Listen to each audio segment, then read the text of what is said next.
So the super lightweight monster, Subriel Matias, is really being sought after now that he's won that WBC belt.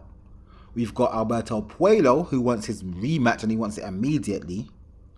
We've got Dalton Smith, who the Sheikh wants to line up against Subriel Matias in the Night of Champions card in November. And now we have Oscar Duarte coming off of his win against Kenny Sims, talking about he wants to fight Subriel Matias. Why is everybody trying to run to an early grave, man? Subriel Matias is sleeping people out here. Now, I think of the three,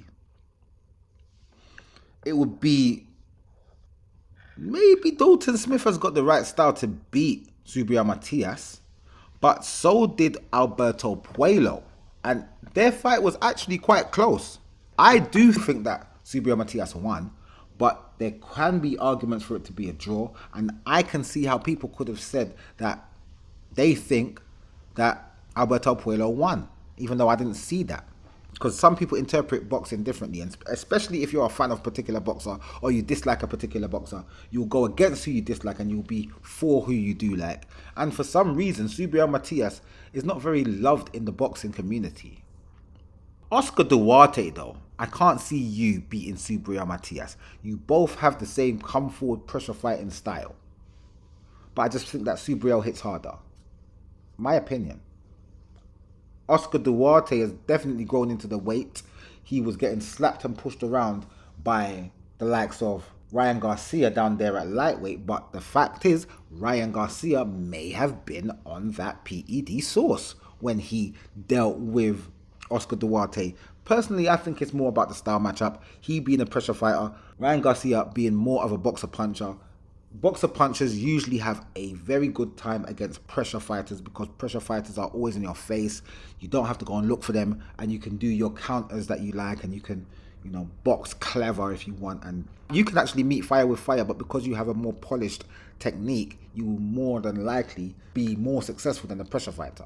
So that's how I understand how Ryan Garcia beat Oscar Duarte. And it's the same way how Liam Paro used that type of skill set to beat Subriel Matias when he beat Subriel Matias.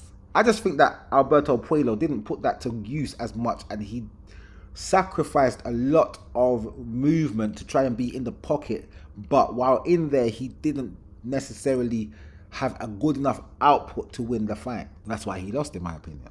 But Oscar Duarte versus Subriel Matias, Oscar Duarte is running towards a beating. Let Dalton Smith have his fight because he's the mandatory, and we'll see what happens after that. But at the same time, Oscar Duarte, Kenny Sims Jr. is very limited as a boxer. I thought he may have improved because of his wins that he's had lately, but in that fight with you, I could see the limitations are still there. It's a good fight to talk about, though. It's a good situation to talk about, and it's a good time to talk about these things. I think, personally, the Sheikh's situation is going to pan out to be the one that they go with next, which is Subriel Matias against his number one contender, Dalton Smith. And then maybe we'll look about getting the rematch with Alberto Puello. But Oscar Duarte needs to keep himself active. Get yourself back out there. Get Oscar De La Hoya to get you back out there as soon as possible with anybody, any other contenders. Because right now you're just a contender. You're not a mandatory for anything. You're not in the top 2 for anybody. You're just about in the top 5 for the WBC, let alone anything else. So you're supposed to be talking about Gary Antoine Russell, but I don't think you have any joy against Gary Antoine Russell. I think Gary Antoine Russell deals with you, probably stops you, probably knocks you out.